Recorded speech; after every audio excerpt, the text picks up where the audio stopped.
What is up, guys? My name is Matt, working for Cinematography Database. We're slowing it down and speeding it back up.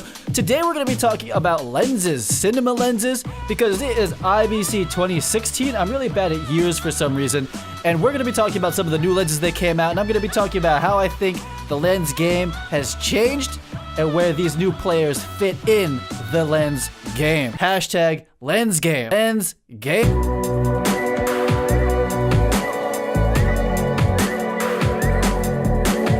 So to start this off, I'm gonna say that a lot of people tell me that the lens game has gotten so complicated. It's so complicated, Matt. Blah, blah, blah. In my mind, it's actually very simple. And maybe it's just my mind that's simple, but I try to keep everything simple when I'm thinking about it. And this is how I think about the lens game. So the way that I think about the lens game right now is basically between specs and aesthetics. And the main spec that most people are worried about is if the lens is going to be super 35mm or it's going to be full frame. If you're a super 35mm camera, you're going to be something like the C300, FS7, Alexa, Red Scarlet Weapon. And now if we're talking full frame, and these are cameras like the A7S, the 5D Mark IV. Oh, he said 5D Mark IV. Oh, you know, the Red 8K, whatever, I forget what it's called right now, and the Alexa 65mm. So this is a pretty black and white thing. Either the lenses cover full frame or they don't. And what's funny, it's kind of a modern thing, it's kind of a new development, is that people are attributing full frame lenses to being better quality. And that's just not the case, really. Actually, when the SLR revolution happened, DSLR revolution reporting in, the DSLR revolution started, a full frame lens basically meant like a still lens, and a still lens compared to like cinema lenses meant crappy. So back in the day, if you were talking about a full frame lens, it usually meant crappy compared to like a master prime. I mean, they're great lenses. I'm shooting with one right now, but like that's what it used to be. But now with all like the hype train about the Red 8K camera, the Alexa 65, the A7S, all these cameras are great. I don't mean hype in a bad way, but I mean the hyping of this full frame, meaning better quality, it's just not the case, really. Whether a lens is covering super 35mm or full frame, it's just a spec. It doesn't actually speak to the quality of that lens. So the other thing to talk about in the lens game are the aesthetics. In the lens game right now, as a manufacturer and as a DP trying to find a lens, you're either going for modern lenses or modern vintage, or vintage. So we'll talk about that right now. A modern lens is they want sharpness from edge to edge. They don't want it to flare very much. If it's a wide lens, you want it to be rectilinear so it doesn't look all like, you know, distorted on the edges, like all rounded out. And they want things like low chromatic aberration, right? So if you're shooting like a very commercial product of like a car, for instance, or something that you want to look on camera like it looks in real life, you're gonna want a modern lens. That is what most people want, and that is what most manufacturers are making. Now, what's happened is because of the arms race that happened when we were shooting film to get the cleanest, most high-resolution lenses, is that everybody got there. Zeiss, Canon, Fujinon, Rokinon, everyone got to the point, Nikon, there's a lot more, of course. Everyone got to the point, and optics got so, like, easy to design in the computer that everyone could get these modern, clean lenses, right? And that used to be really expensive. You used to have master primes to have clean lenses. Now you can have Sheens and be doing pretty good. But what happened is that all of the work started to get very homogenous, right? And directors and DPs of a certain generation, maybe it's all generations, I really think it's my generation who are the proponents of this, is they really wanted to go back to the times where lenses were a little bit more imperfect. So bringing back flares, having veiling, having the distortion, especially in anamorphic lenses, so getting rid of like rectilinear, and then reintroducing chromatic aberration into the lenses, so adding the imperfections back. So there's this whole movement pushing against this modern lens thing, and that's where we're seeing things like the Cooke Panchro Classics, the Panavision Vintage series, I forget the actual name of it, and this resurgence of Canon K35s, Kowas, Lomos, that sort of thing. And for the modern vintage manufacturers, there's actually people going back and being like, hey, people don't really want these modern lenses, or there's a lot of competition in this space. Let's make a modern vintage lens that has nice mechanics, like a modern lens, but has some of the imperfections of the vintage lenses. So that is my summation of the lens game right now. And with this context, let's talk about some of the new lenses that came out. So number one, the Zeiss lightweight zoom 0.3 21 to 100 millimeter zoom lens. Now, I've been using the Zeiss 0.2 lightweight zooms. What are they? They are the 15 to 30, the 28 to 80, and the 70 to 200. Those are full frame cinema zoom lenses, and they are T29 throughout. And I've been using those lenses a lot when I'm shooting high resolution capture commercials. So like if you go to my reel, if you go to mattworkman.com, which is back up now for all you haters out there, and you look at the commercials where I'm shooting straight down, or we're shooting just like basically high resolution capture product shoots, we are shooting 6K, and now we'll probably start shooting 8K for that stuff. And the only zoom lenses that really covered that range up until now were the Zeiss Compact 0.2 zoom lenses. So I've used that 28 to 80 on a lot of really big commercials. And my first take when these zoom lenses came out is I didn't like how they looked. They looked like, I didn't like how they looked. I'll just say it that way. That's not how you should judge lenses. But I'm a superficial person. I looked at them and I was like, I don't really like how those look. But it got to a certain point and I got screwed on enough jobs where I was using, I won't say the names of the lenses, but I was using other like industry zoom lenses, and they weren't covering the 6K sensor on the wide end. And that got me in a lot of trouble on jobs where you're looking straight down, or you're looking at products where you want this clean image the whole way through. If you're shooting on location, it's narrative. If the lens doesn't cover, all you get is a little bit of vignetting in most cases, and that probably actually looks okay. On products and high-end commercials, vignetting is no, unless you really want it.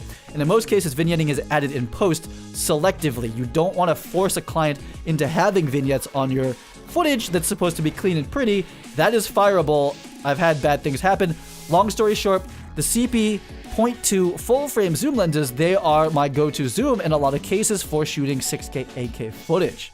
But let's talk about this lens. This lens is not that. One, it's not full frame. So this is a super 35mm zoom lens. So you can't use it on like an A7S, or maybe you can with some extender or something like that. I don't know. But in general, it is a super 35mm lens. You can put all the different lens mounts on it, so it's interchangeable mount. But the thing that makes me go like about this lens is that it's T29, which is dope, to 3.9. Basically, I mean, I'm going to test this lens. I'm going to start doing equipment tests for you guys. If you get past like 85 and it starts stopping down on you, that just makes me feel bad on the inside. And I get what that is. This lens is one very lightweight and very cheap for a cinema zoom lens. It's going to be under $10,000, which for a lot of the solo and indie shooters, you're like, fuck you, Matt, $10,000 is like a lot of money. It is a lot of money. I mean, I'm not going to spend $10,000 on that right now. But for cinema zooms, it's pretty cheap. This is going to be, as Zeiss puts it, a budget-sensitive zoom lens. It is a cinema zoom lens with gears and nice mechanics. And 21 to 100 will cover everything you need to do in most content shooting situations. So I think it's going to be a great camera to pair with an FS7, a C300, anything like that, as long as you can get away with the light. Because 3.9's a little bit low. I feel like a lot of us content doc shooters, we end up on like the T2 range quite a bit. So next is the Cooke S2 Panchro, the Panchro Classic line. I know every DP that is shooting narratives and shooting commercials in that style, everyone's super happy about this. It's just like the super, like I saw everyone posting on Facebook. Yes, vintage lenses. Yeah, vintage. I get it. You like vintage lenses. Cooke was listening. Now you have vintage lenses, which is funny to me actually, because what are the now Mini S4s, when they first branded and released those lenses, they called them the Panchros. And then people, I think, were kind of pissed because they're not Panchros. They really are Mini S4s. They're very modern. They have no flaring, and they're just slower versions of the S4s. So S4s are like T2, I think. It's been a minute. I don't use those a lot anymore. And the Mini S4s now are like T2.8. So we talked about modern vintage lenses. This is a modern vintage lens. So according to Film and Digital Times, I'll link to them in the bottom, the first Cooke Speed Panchros came out in the 1920s. So that's an old lens. If you're using those, kudos to you. That's pretty crazy. And I think what most people are using when they say Cooke Panchros, like the vintage lenses, are the Cooke Speed Panchros 2, which came out in 1945, which the world was an interesting place in 1945. We won't go there, though. And they didn't have coatings on them, so they were very flary. So what people want in a modern vintage lens like this, and I think the hope is that when they're wide open and you hit it with a lens flare, just a little bit of a backlight, even in like kind of like a bright backlight situation, is that they're gonna veil. and they're gonna mush the detail together, and it becomes a little bit more painterly. And I'm gonna be describing what painterly means when DPs say it a little bit more in another video, but that's what these are gonna be. These are super 35mm lenses, so they're not gonna cover full frame, which I don't think is that big of a priority anymore. If you are out there and you're shooting a narrative, or you're shooting content that is, again, a little bit more narrative, you want a little bit more of that like artistic, modern vintage look, I mean, the Cooke S2 Panchro line, this is gonna be awesome. I'm very excited to test these and to go shoot some flary goodness. So in summation, without having actually tested these lenses, I'm gonna test them, I promise.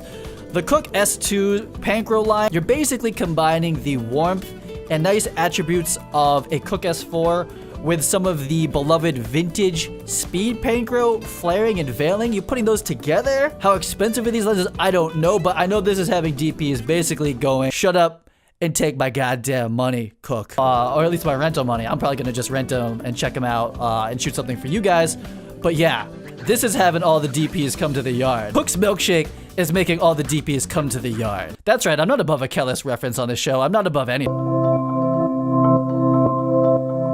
And moving on to the Ingenue Easy Zoom series. Now, this is a kind of a mouthful. When I first was reading this, I was just like, what? Mind blown. But like I said, modern lenses are basically either super 35mm or they're full frame. And Ingenue said, you know what, Matt? Fuck your explanation of that shit. We're both. That's what they said to me. And what these easy zoom lenses basically do is they have a back rear element of glass that you can swap back and forth. It's kind of like a Metabone speed booster kind of thing, sort of. And you can basically turn these zoom lenses into either super 35mm or full frame. So that's very fucking clever. That is very clever, Ingenue. I see that being kind of a big thing for the rental houses. Now, what is the trade-off when you're switching between full frame and super 35mm? Let's talk about that right. So we essentially have two zoom lenses right now. We have the Easy 1 and the Easy 2. The Easy 1 is a normal focal range and the Easy 2 is a wide focal range. So with the Easy 1, get this. This is a 3x zoom. The Easy 1, when it's in super 35mm mode, it is a 30-90 T2. T2 is fast for that range. That is a fast lens. That is incredible. A 30-90 T2. It kind of shits on the Zeiss lens, but we'll see what the pricing is. And then as you switch it to full frame, it goes from 30-90 to 45 to 135, and it goes from a T2 to a T3. So as you switch to full frame, it gets to be a longer lens to like focal length wise, and it also loses about a stop of light. Easy 2, when it's in super 35mm mode, it's going from 15 to 40 T2, so kind of like the regular handheld Optimo that exists right now. And when you go to full frame, it goes from 22 to 60 T3 in full frame. So that's really interesting. It's a lot to think about with a zoom lens, to have the T-stop changing, have the focal length changing, but that's what's going on. They're saying they're going to be lightweight and affordable, so that's pretty cool. So those were going to be the lenses that I was going to cover for this episode, and then I woke up this morning and Sigma happened. My brand view of Sigma has always been like, we're the cheaper, more affordable, crappier Canon L series lenses, right? Just like Rokinon coming out with Sheen, Sigma just dropped this cinema line, and like everything I knew about the lens game, it's just all changing on me, and it's changing for the better, because I'm actually looking up to pick up and buy some cinema zooms for this YouTube channel, believe it or not, and the stuff I'm going to be shooting. The main thing that they dropped are going to be these two cinema zooms. So they cinevised their 18 to 35mm and their 50 to 100mm zoom lenses that everyone liked. And get this, both are T2 super 35mm zoom lenses. So that is incredible. We're in the age now that we have affordable T2 super 35mm zoom lenses that are lightweight and good quality. This is a crazy world we live in. I mean, I don't know the price point, but I'm assuming under 10K, maybe well under 10K, I'm not sure. And on top of that, they dropped some full frame Cine Primes, just like the compact primes, just like the Sheens, just like the... They have full frame primes too, and they're a consistent T15, which is dope. That's really cool. I like that a lot. I mean, how much are these gonna cost? I am very tempted in that 18 to 35 T2 for my uses, and those lenses, those primes, 20, 24, 35, 50, 85, T1.5 full frame. Someone better hide my wallet. And I'm gonna test these all, like all these lenses that just came out, using the resources that I have, either contacting the manufacturers directly, contacting Lens Pro to Go, Able. I know a lot of rental houses. Hopefully they're down to lend me a pair and let me test these out. And I'm probably gonna buy one of these lenses. I don't know which one, but there's a lot of good options out there. So that is gonna wrap it up for this video. I hope you guys liked this and it was somewhat informative to you. If you did, subscribe to the channel, give the video a like, and tell me which one of these lenses is the most appealing to you and why. You know, there's no best lens in this category. That doesn't make any sense. Do you know why? Because we're all different people. We all shoot different types of content. We've got different priorities. Do I need full frame? Do I need lightweight? Is it just money? Like, then there's high-end people. Like, I just care about quality overall. We're all coming from different places. To you, tell me in the comments, which one of these is the most attractive to you and why? Where are you in the world, in your career, in your marketplace that it's attractive to you? So I will see you guys on the next one. You guys get out there and plan better, shoot better. Woo!